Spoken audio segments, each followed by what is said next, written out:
Okay, so the crystal vibrates, sends up the sound, and then it receives the sound through what? Doing? Vibrating, okay? So how many times does the crystal vibrate? Twice in a pulse, right? Sends it out, and it receives, okay, so the switch tells the crystal when to listen for that vibration. Okay, because if it was listening all the time, then we would just get a bunch of noise, right? Because the pulses were, because the crystals are vibrating when they're sending the pulse.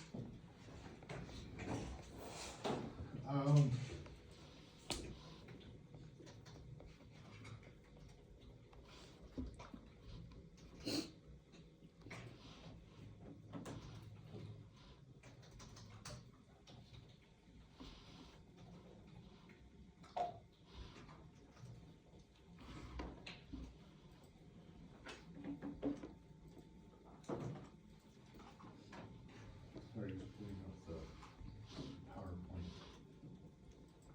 Okay, so is there any questions about the switch? How would you put that in simpler terms? You tell me. It's the one to listen to, right? Two vibrations. Two vibrations. To listen to vibrations? Yes, it tells the crystals when to listen out for the vibration.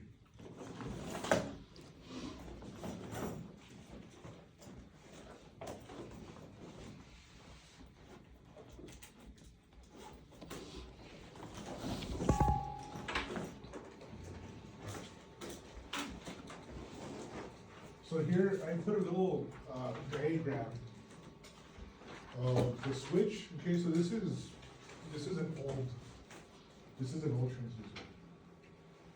Okay, so here's the, what do you think TNR stands for? Oh, transmit and receive? Yeah, okay, and SW?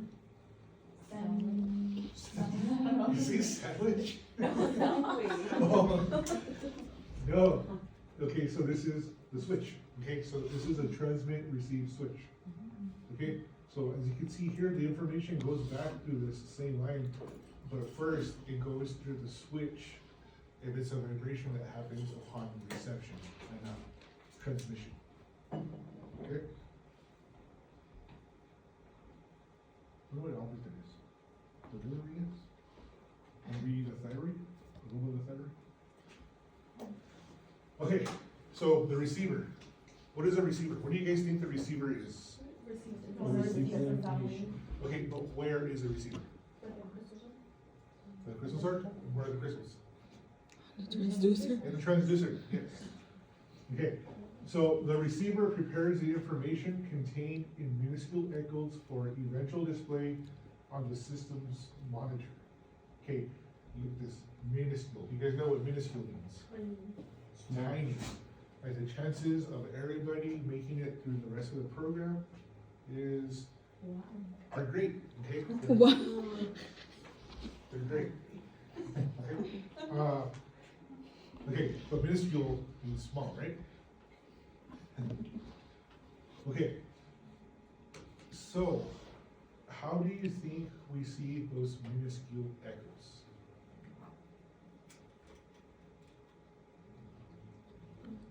Okay, so first of all, what type of mode do we use in general ultrasound? Beam B mode. And what does a B stand for? brightness. Brightness. Okay, so what does that mean? The stronger the echoes, the brighter they look, which is represented as what on the screen? Hypercoic or white, right? Okay, and the less Black. are black, anechoic, right? Okay, so Black and that's white. the threshold. They're either white or they're not. They're completely black, right? Okay, so how do you think we image the minuscule? Do you think that we're able to see the minuscule echoes? Okay, we're not. Usually we don't see them naturally, right? So what the machine does is it does all of this for us. Okay, so just imagine sound propagating through all of the tissues that you go through, and then bouncing back and going through all those tissues that you go through. So what happens as sound travels through the body? It attenuates. It attenuates, right? So it attenuates transmitting and it attenuates receiving, and on top of that, there's absorption. Okay, so these echoes that we see on the machine undergo these steps so that way they're visible on the machine, okay? So 5 operations must be performed in the appropriate order for the system to function properly. Okay, the first one is amplification. What do you think that is? Like stronger intensity, like more intense. Okay, so what's being amplified? What's being made more intense? The echoes? The echoes, okay? So the machine assigns a higher amplification or a higher voltage to an echo, so that way it's represented on the screen. Okay? Compensation. What is compensation? Making up for something. What's that? You're making up for something? Making up for something, right? Okay, so in this case, what are we making up for? The loss of echoes. That's what TGC is for. Okay, so what are we making up for? Attenuation. What's it called? Attenuation. Attenuation. Attenuation. Okay, so we're making up for attenuation. Okay, so how do we make up for it? And what do you think the TGCs do? When we know the TGCs, what do you think is doing? They bring the echoes. What do you think we're doing when we're doing the TGCs? Compensating. Adjusting how much the machine's listening? Compensating. Okay, well, we're compensating by, alright, so let's say, have you guys seen those little guys? Like this tall, skinny, they have like tattoos all over their arms and their neck. And then you see them near the bar, and then they have these huge, like Ford 2050s lifted with the lights under the truck and stuff. Okay, what are they compensating for? For their size, right? Okay, so they're getting something bigger to make themselves more representable, right? It's the same thing with the echoes, okay? So these are little echoes, so the machine gives them more voltage as well. Okay, what about compression? What does it mean to compress? To squeeze. Squeeze together? Okay, to condense, yeah, that's a very good, okay, so we'll get into compression in detail a little bit further on. I don't wanna confuse you guys. Okay, what about demodulation? Is it like a messy or a signal?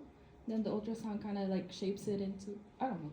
Okay, so when we think of demo, Like what do you detection? think? Yes, what do you, huh? Like, when you demolish something. Exactly, demolishing. Okay, demolishing. Okay, so we're literally demolishing the pulse, and we're gonna fix it to where it's more beneficial for us to see it on the screen. You're on the right track, Cole. Yeah, I just, And, yeah. You're on a road. and region. It's gonna reject the echoes that it doesn't want to. Exactly. It's gonna reject the echoes. It's gonna reject those echoes that don't have that compensation. So now you're short and you don't have a big truck? No, no thank you. Wow. Okay, so amplification. Okay, so we need to know these in order, okay? But thankfully, these scientists that came up with the ultrasound machine put them in alphabetical order for us. A, C, C, D, R. Okay? Amplification, compensation, compression, demodulation, and region. Okay, so the first function of the receiver is amplification, also called receiver gain. What do you think this is on the ultrasound machine?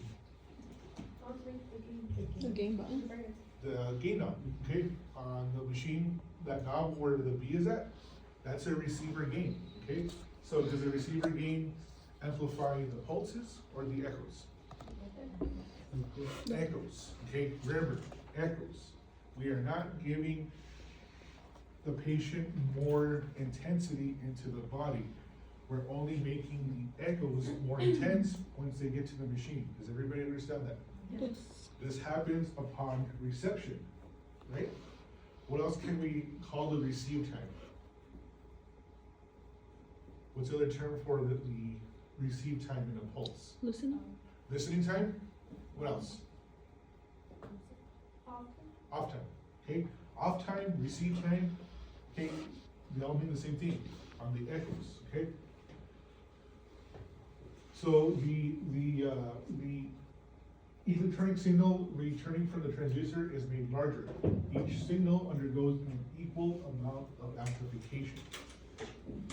Okay, so are my echoes getting more intense as they come to the receiver?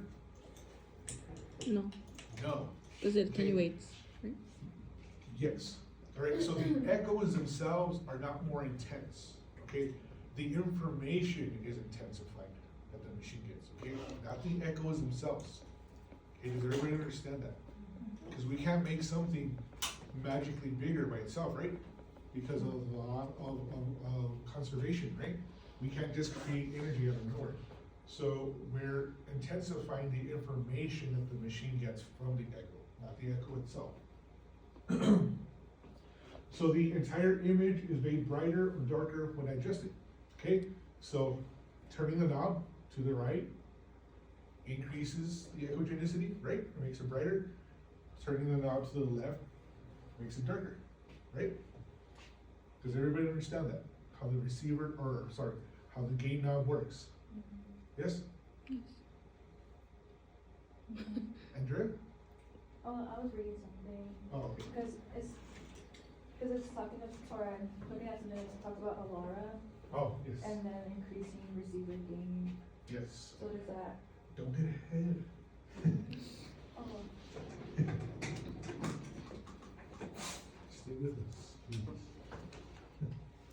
But thank you for taking an interest in it. Okay, so amplification does not improve signal to noise ratio. What do you think that is, Victor?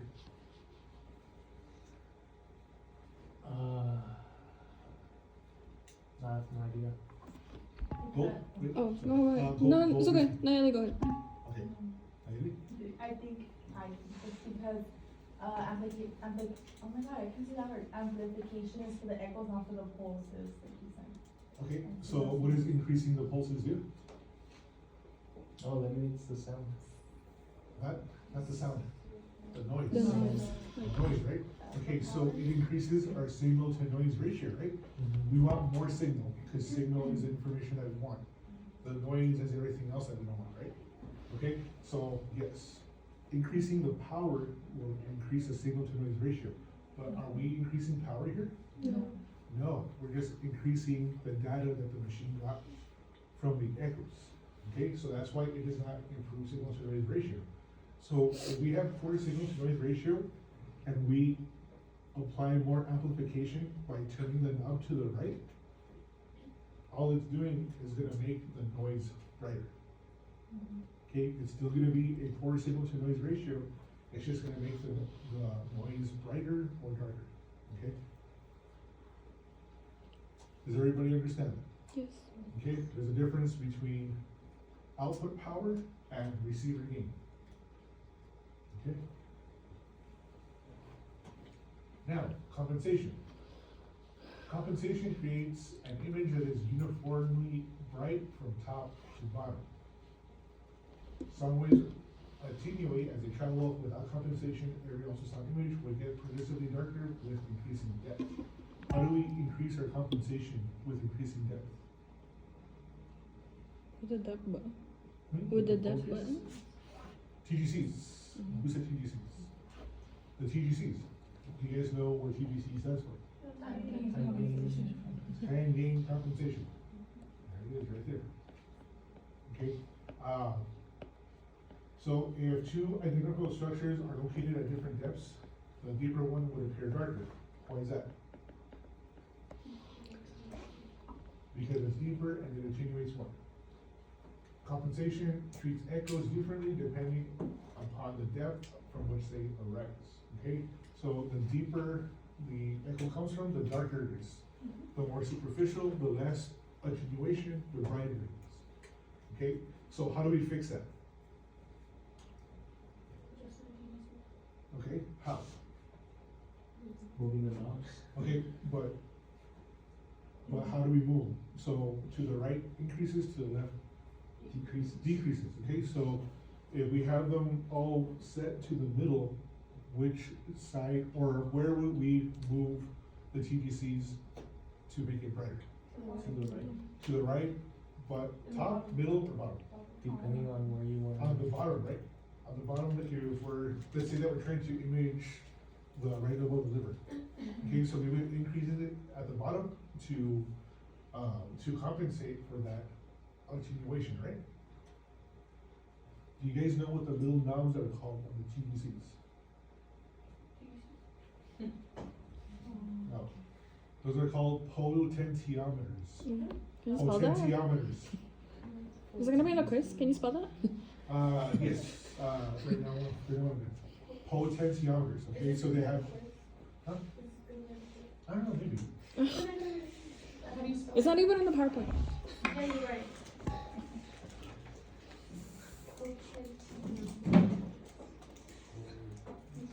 Sound good.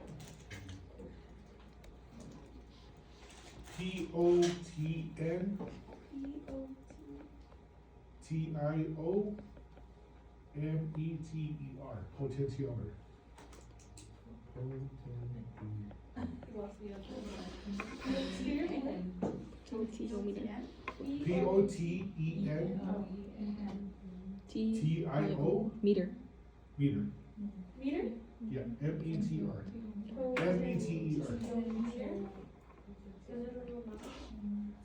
Yes.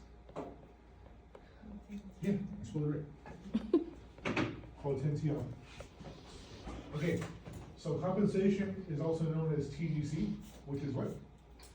No. Time gain. Time gain compensation. Time gain compensation. What about DGC? Decrease gain. Oh. Depth gain compensation and swift gain. Okay, so all of these are all synonyms of compensation. Okay?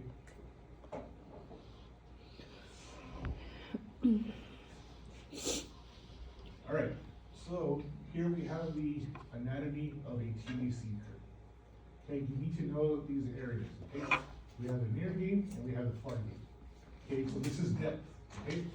This axis is depth, and this axis is compensation. Okay, does everybody understand that? Okay, so what is our depth here? It's superficial. What is our compensation here? Zero, right? Okay, because we don't need compensation because we see those echoes perfectly fine. As I go down the chart, what is my depth here?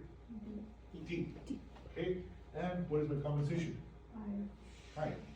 Okay, from here to here is called our slope.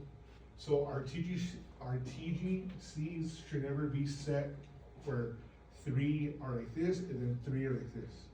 Okay, there has to be an even compensation or you're gonna make your image look like there's a band in the middle. Okay, so this is the delay, okay, which means at the point where you start the compensation. Okay, and the slope is how much compensation is happening, and the knee is where the compensation stops. And this is the far gain. Okay, does everybody understand that? Near gain, delay, slope, knee, far gain. On the knee, you said, that's, so on the slope it's where it's happening, and then on the knee it's where? One more time, I'm sorry. On the slope, it's where the compensation is happening, Yes, the and then on the compensation knee, it's. is where the compensation stops. Yes, it's where the compensation stops. Thank you. Okay, so in the region of the knee, reflections are maximally compensated by the system. Okay, so this is at the point of the highest compensation and where the compensation stops. Okay, so at this depth, we are at our max compensation. Okay, and the far gain indicates the maximum amount of compensation that the receiver can provide. Does everybody understand that? Yes.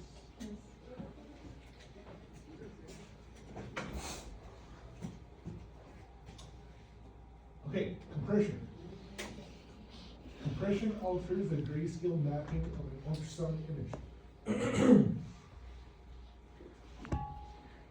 Okay, so compression is performed twice. first, compression keeps the electrical signals within the accuracy of the system's electronics. Second, compression keeps the image's grayscale content within the range of detection of the human eye. So what does that mean, the range of detection? How many shades of gray we can detect? Exactly, okay, so we cannot detect how many ever shades of gray there are. We can only identify 20 shades of gray. Okay, so that person that wrote that 50 Shades of Grey book didn't know that.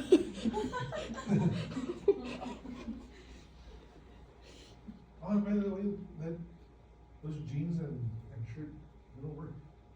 I tried that one time. Okay, so what does that mean? Okay, what does that mean? What do you guys think that means?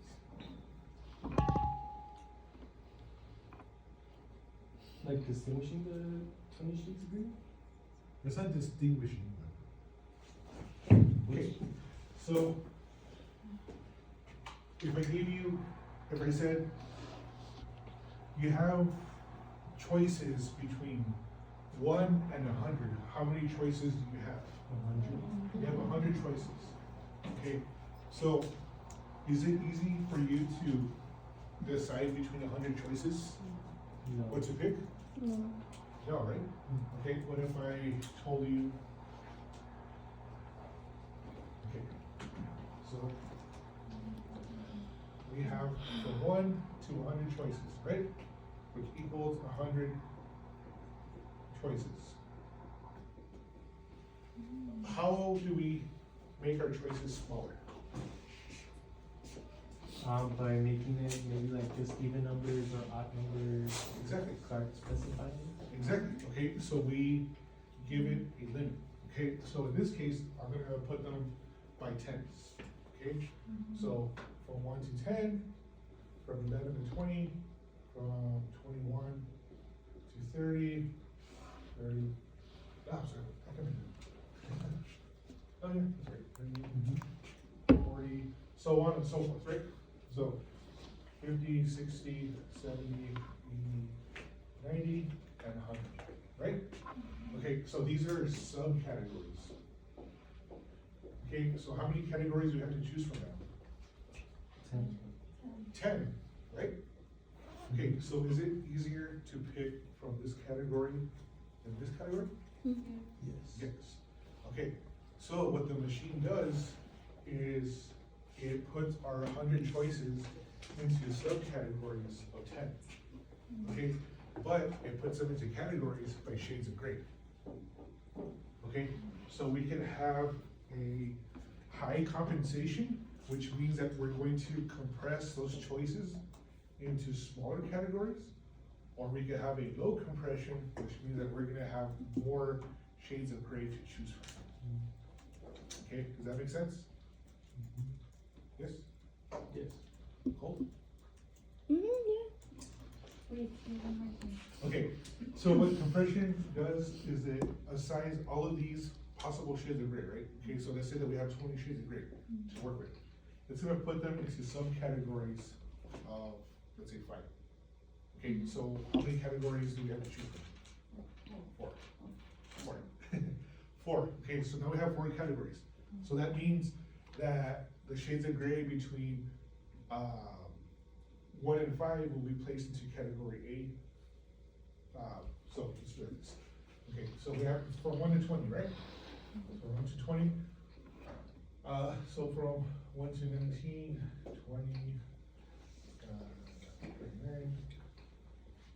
Because the one from 1 through 20 would be the first compression. Yeah. Sorry.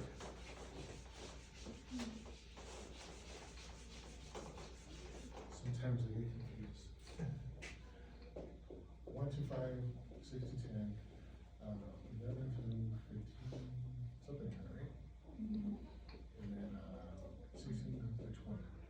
Okay, so we have these ranges, right? So we have our range of gray from 1 to 5. Okay, so now what the machine will do, so if we increase our compression, what do you think that means? Wider range of compressions. So do you think that we're compressing less, so we have a wider range? No. We're compressing more, right? Mhm. Okay, so just think about squeezing these things together, right? If we wanna make them into smaller groups, what do we do? Compressed. Compressing, and if we want more groups, we're not compressing, right? Mhm. Okay, so if we increase our compression, we're gonna be limited to that, to this area of shades of gray. Now, if we expand our compression, we are gonna have all of these shades of gray. Okay, does that make a little bit more sense? Yes. Allison, you okay? So, And, go ahead, no, go ahead. that's something the machine does, right? Yes, Okay. yes, okay, go. So, higher compression or higher dynamic range? It So- could more gray, and then like lower choices, black and white. I don't know. Okay, so the more compression you have, The less shades of gray. the less Oh, okay, shades good. of gray. The less compression you have, the more shades of gray. So can you turn on the machine? No, but yes.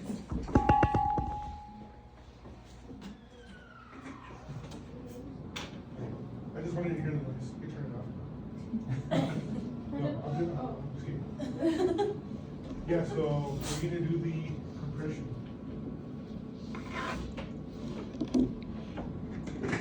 First, let's see what's the ratio. You ready? Okay, just let that, steam right in.